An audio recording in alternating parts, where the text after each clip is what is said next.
As many of you reported, on July 11th, 2011, a terrible windstorm blew through the village and knocked over the bicentennial tree, estimated to be well over 250 years old. To put that in perspective, older than the United States of America, older than the village of Wilmette. And there was an amazing outpouring from our residents, as well as people around the country who saw the story and wondered, what are we going to do with this historic tree? Not only the oldest tree in the village, but the largest green ash tree in all of Illinois. So we had many, many ideas, and we were able to select Wade Ellis, who you'll hear from later in this event, to come to the village, harvest the wood, and create the beautiful pieces that we have here in our lobby, the conference room table we have over here in the village board conference room, and furniture up in the public space on the second floor. So today what we'd like to tell you about is the history of the tree, and we'll have Kevin SORBY, who's our village forester, talk about that. Wade Ellis then will talk about how they took the damaged tree and turned it into the beautiful pieces that you see today. And then EDITH MAKRA, who is Director of Environmental Initiatives for the Metropolitan Mayor's Caucus and has been very involved with the wood utilization efforts in our state, talking about what is wood utilization and how we can do a better job of it due to all the ash trees that are coming down from the emerald ash borer. The great thing about this tree was it didn't come down because of the emerald ash borer, but we've lost tens of millions of trees in the United States due to the emerald ash borer. In Wilmette, we've already taken down over 2,000 ash trees just since 2006. So it's very important that we repurpose the wood that we've lost. We have one of the Wilmette Wonder Boys, which was our first project. We also have used fallen Wilmette ash in our Public Works building, which is a LEED Gold certified building. And now we have ash wood back here in the Village Hall. So we've given a second life to the Bicentennial Ash Tree. So I'm going to turn it over to Kevin SORBY now to tell you about the history of the tree, how the tree came down, and then what we did with it to get it to Wade Ellis. So Kevin, come on up.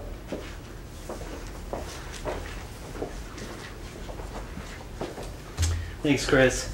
I'm Kevin SORBY, Village Forester for Wilmette, and July 11th, 2011 is actually when this bicentennial ash tree came down, and I was driving southbound on, northbound on Michigan Avenue, and I saw 2/3 of this tree ripped out of the ground, falling east towards Gilson Park. And of course my first thought is, my heart jumped and I'm like, oh my goodness. On that day we had dozens of trees came down, but none of such notoriety as this bicentennial ash. And you can see by our board here, we had pictures back in 1976. It was designated as the bicentennial ash tree by the village manager's office, the village forester, and the bicentennial committee. And we have been taking care of this tree along with the 17,000 plus other parkway trees for many years. And when that tree came down, I was really surprised at the outpouring of community response to the tree and what we were going to do with it. The way the tree came down, it came down in such a way that we were able to, as President Canny mentioned earlier, repurpose the wood and look at trying to take pieces of it that were still good and put in some of this beautiful furniture that we have here today. And this is a tree that served as a backdrop for many community events, Arbor Day celebrations, events, at Gilson Park. It was a 2000 American Public Works Association Big Tree champion. So the tree was really well known, and we even had a plaque, back in 1976 to commemorate this tree. And just to put it in perspective with ash trees in an urban environment, they typically are going to grow 40 to 50 feet tall, and they'll maybe 30 to 40 feet, 50 feet wide. This tree was 65 to 70 feet tall and about 60 to 70 feet wide. Really one of the largest green ash trees that you could find on a parkway anywhere in Illinois. So when that tree came down, we actually spent quite a bit of time working in-house with everybody in here in the village on trying to determine what we can do, and we're really proud to have to have been able to do what we've done, and everything looks really beautiful. And at this point, I'd like to have Wade Ellis come up and talk about the process once we got the logs to Wade, what he did to have this wood turn into furniture. Thank you.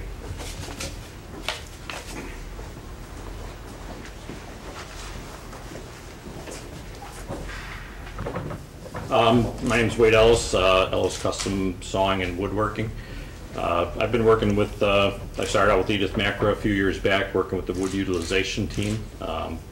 Came about primarily because of the emerald ash borer and also because of the volumes of trees that were coming down in the urban areas that were actually just beautiful trees that rather than turn them into mulch or firewood, we were looking for a better purpose for them. So they started this wood utilization board to bring a little bit more awareness about all this lumber that was just being basically thrown away. So it was about, I think it was last year sometime, I was contacted by the village with the project for their bicentennial tree. They were interested in having it milled and made it into some pieces of furniture. So I submitted a bid, won the bid actually, and I believe I was out here on the 29th of December last year, so almost a year ago. We milled, I think I milled 3 or 4 pieces, about 750 board feet, all into 2-inch thick stock. Brought it back to my facility and air dried it for a number of months. Put it into the kiln to dry it down to the final content where it needed to be, and then it sat there for a couple months waiting for basically me to get to it. Was pretty busy over the summer. So I had parameters on what they wanted as far as sizes and all that went, and they pretty much left the design up to me. The bench is more of just a simple design, more to showcase the beauty of the wood itself, with all the knots and what normally would be considered defects in the hardwood lumber industry. To me, I think they're beauty marks, character marks, whatever you want to call them. But so I tried to showcase a lot of those things. The conference table came about. I was actually looking at this. This is the first time I saw these pictures. I believe that the one of the coffee table I did upstairs came from right here. And I want to say the conference table, I'm not real sure. It's got a couple branches where it came off at the top, and it might actually be a crotch part also, so somewhere up a little higher around there or something. So the whole process took building about 3 or 4 weeks, and that's basically it. Okay, and then we'll turn it over to EDITH MAKRA to talk about wood. Go ahead. I was just going to ask Wade a question. Sure. Could you describe what a board foot is? Board foot is 12 inches by 12 inches by 1 inch thick. Most everything we cut here was 2 inches thick, so 12 by 12 by 2 inches is 2 board feet. And like I said, I think there was around 750 board feet cut for this project. Okay, EDITH, come on up. Nobody else has used this for a prop, so I get to. So, this is really exciting. My name is EDITH MAKRA, and I am chairman of the Illinois Wood Utilization Team, and also the Director of Environmental Initiatives for the Metropolitan Mayor's Caucus. And I am just ecstatic to see this beautiful furniture made and on display here. What's really exciting about it too is that this is on display in a public building. Wilmette is a very special community for lots of reasons, but this is where emerald ash borer, the first incorporated municipality in Illinois that found emerald ash borer, and has been a real model and a leader in learning how to manage emerald ash borer, learning how to manage the people who care about trees, and a leader in the wood utilization. So in the full circle of managing public trees, all trees come down, everything dies, all trees die in the woods or in the landscape. They're just the landscape trees have never really been captured for the full value of the forest products that they represent, and all of the culture and history and investment that we have in the trees over their lifetime. So when emerald ash borer was first discovered, there were a lot of us in urban forestry who thought this is an opportunity to try to really take advantage of all the concern, the interest, this excessive volume of wood that we'll have with dying ash trees, and try to make those connections. Well, one of the first places, again, to make those connections was in Wilmette, and it's not an easy thing to do. The urban forest products industry is just it's a nascent industry. It's mostly done at a craft level, but we believe that it has tremendous potential. It just requires creativity, probably a little extra cost, a lot of extra time. This is handcrafted, handmade, and in order to make something as clever, interesting, and useful as a baseball bat, required connections of what we've started to describe as links in a chain. So when an ash tree, or when any tree is first managed in a community or in any landscape and comes to the end of its useful life, it's removed, and it's usually removed once you're done with the tree. It's no longer living, no longer contributes to the quality of life. It's considered waste, and most wood is reclaimed as low-value wood chips, which keeps other trees alive. That's a good thing.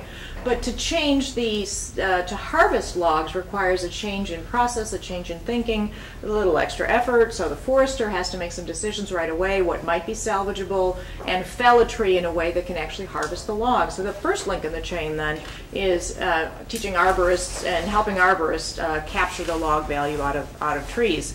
Then the next link is finding someone who will mill it. And when we first started doing this, we were told by everybody in the traditional forest products industry, there's wood. I mean, there's metal in the wood. You can't use that. We're gonna nick or break our sawmill blades. And we had to find very special sawyers who had an interest in that. So we did a statewide survey and put together a comprehensive list. I have guides in there, and we found the sawyers with talent and interest and availability in proximity, like Wade and others. So getting the connection from the log to the sawyer, next link in the chain. And then finding those who then want to, the woodworkers who want to make wonderful things out of this, both at the furniture level and then other stock like flooring and architectural features and more, to try to make a connection to those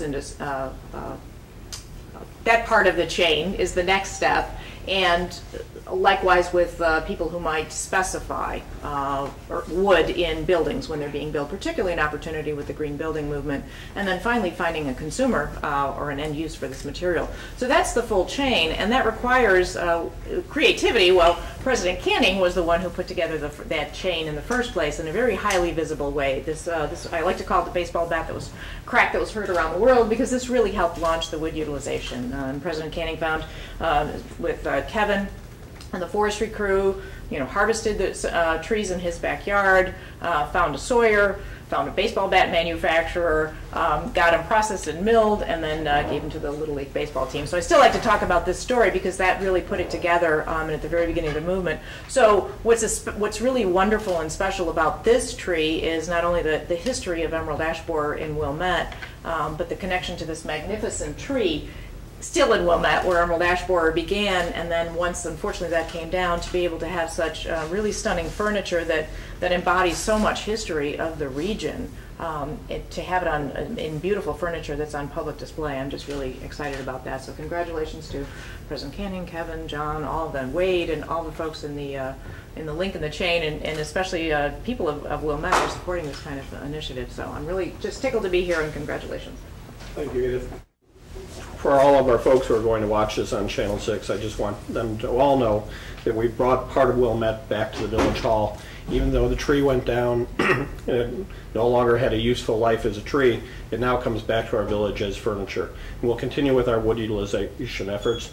Thanks to Wade, we now have milled wood that we can use for even more projects. So I'm sure there'll be more news forthcoming when we start to put it into use again and again and again. Hope you come over to Village Hall to see the wonderful new pieces of furniture we have from a very, very old source, the Bicentennial Ash Tree of Wilmette.